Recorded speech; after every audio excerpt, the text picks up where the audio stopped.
जी बिस्मिल्लाह जी। तो बच्चों, हमने इससे पहले केमिकल इक्विलिब्रियम को समझा। आई होप सो कि आप लोगों को वो केमिकल इक्विलिब्रियम का जो कॉन्सेप्ट है, बेसिक कॉन्सेप्ट है, वो आपको समझ आ गया होगा। और आई होप सो कि अब आपको नेक्स्ट चैप्टर में कोई प्रॉब्लम नहीं होगी। तो उस हवाले से एक एग्जाम्पल मैंने आपके सामने रखे हैं केमिकल इक्विलिब्रियम को समझने के लिए। Let us consider the conversion of sulfur dioxide and oxygen into sulfur trioxide. The chemical reaction will be written as sulphur dioxide. इनकी स्टेट्स ऑफ जो रिएक्शंस है ना और प्रोडक्ट्स, वो आपने लाजमी लिखनी है, क्योंकि ये बहुत ज़्यादा इम्पॉर्टेंट होंगी when we will discuss about the effects of different I can say factors upon the chemical equilibrium. तो जब भी केमिकल रिएक्शन लिखे ना बेटा, ये कुछ बेसिक चीज़ें आज ही आपने तय करनी है कि अब जब आपके बड़ी क्लास आ रही है तो उसके अंदर आपको बहुत सारी चीज़ों का ख्याल रखना है जब आप केमिकल रिएक्शन को लिखोगे।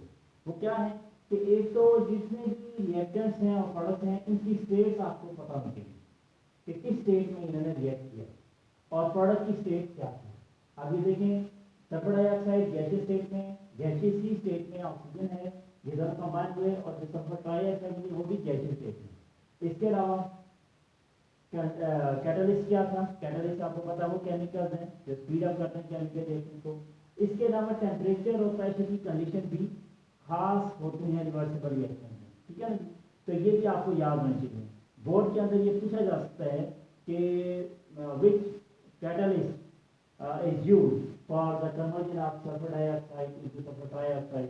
ये कैटलिस्ट आप बताएंगे कितने टेम्परेचर पे होता है, कितना प्रेशर रखा जाता है, ये सारी कंडीशन भी आपको मालूम होनी चाहिए और ये बड़ा ज़रूरी होता है मालूम करना। और इंडस्ट्री के अंदर भी इसका बहुत ज़्यादा इस्तेमाल। तो पहले मेरा बच्चे रिवर्सल रिएक्शन में ये स्टेट्स केमिकल की लिखनी है आपने, ये लाभ मेंशन करनी है, इसको लाइक नहीं प्लस कंडीशन भी आपको मालूम होनी चाहिए और प्रॉपर आपने केमिकल रिएक्शन लिखना है। ये आज से आपने तय करना है कि हमने केमिकल रिएक्शन को आप इस तरह से नहीं लिखना है जैसे कि उनकी स्टेट के बगैर यहाँ लिखना है। तो बाकायदा ये तमाम चीज़ों का आपने ख्याल रखना है, ठीक है ना बच्चों। अच्छा, अगर इसको समझते हैं, ग्राफ भी मैंने बना दिया, ठीक। सल्फर डाइऑक्साइड और ऑक्सीजन इनिशियली तो कंसंट्रेशन किसकी थी? सल्फर डाइऑक्साइड की और ऑक्सीजन की थी ना। सिस्टम में ऐसा तो नहीं प्रोड्यूस हुआ। तो उस वक्त जो कंसंट्रेशन है सल्फर डाइऑक्साइड की, ये हिसाब से आपको एक कर्व लाइन नजर आ रही है, इधर आपको बिल्कुल पैरेलल हो रही है एक्स एक्सिस से।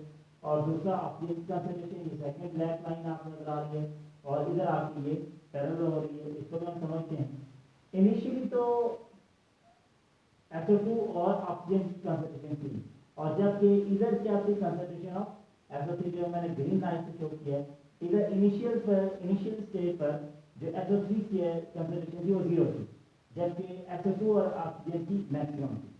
अब when they start to react with each other, तो इनकी जो कंसंट्रेशन है, जिनकी जो रिएक्शन थी, सल्फर डाइऑक्साइड और ऑक्सीजन की कंसंट्रेशन क्या होगी?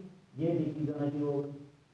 जबकि दूसरी तरफ जो कंसंट्रेशन ऑफ SO3 है वो क्या होनी चाहिए होगी? ये इंक्रीज होनी चाहिए होगी, पहले। अब देखिए, ये जो decrease of the concentration of SO2 और O2 है, ये बेसिकली डिक्रीज कर रहा है रेट ऑफ फॉरवर्ड रिएक्शन, क्योंकि rate of forward reaction depends upon the concentration of the reactant. In this case it will depend upon the concentration of SO2 and oxygen. SO2 और oxygen की concentration high है तो rate of forward reaction भी speedy है, यानी जो भी तेज है।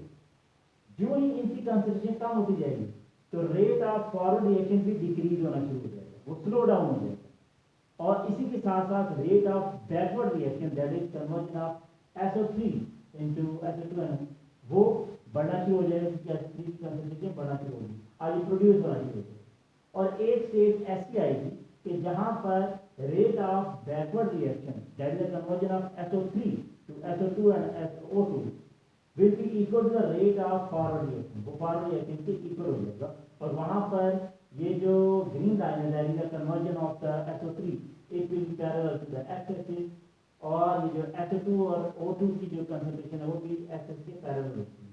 ये जो स्टेज है मेरे बेटे, आप देख रहे हैं ये ग्रीन लाइन और ये दोनों ब्लैक लाइन, ये सारी पैरेलल हो गई हैं एक्सिस के।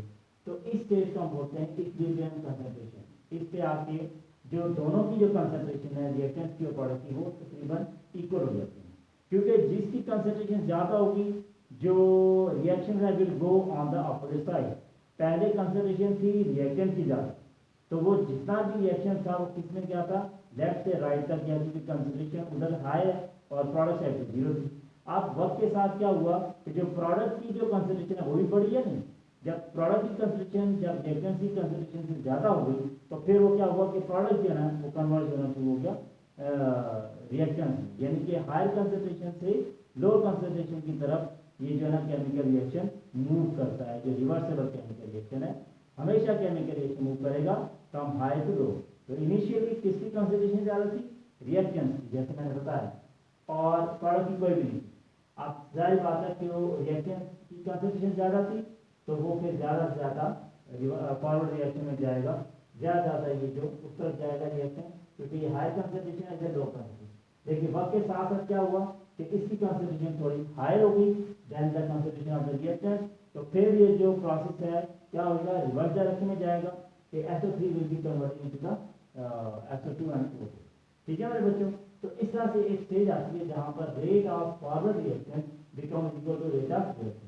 इस रिएक्शन को हम स्टेप में समझना चाहें तो फर्स्ट स्टेप में क्या हुआ था कि SO2 और O2 SO3 में कन्वर्ट हुए, क्योंकि इनकी कंसंट्रेशन बहुत ज़्यादा थी, इनिशियल तो SO3 थी नहीं, तो सारे का सारा जो रेट ऑफ फॉरवर्ड रिएक्शन वो बड़ा स्पीडी वे में जा रहा था।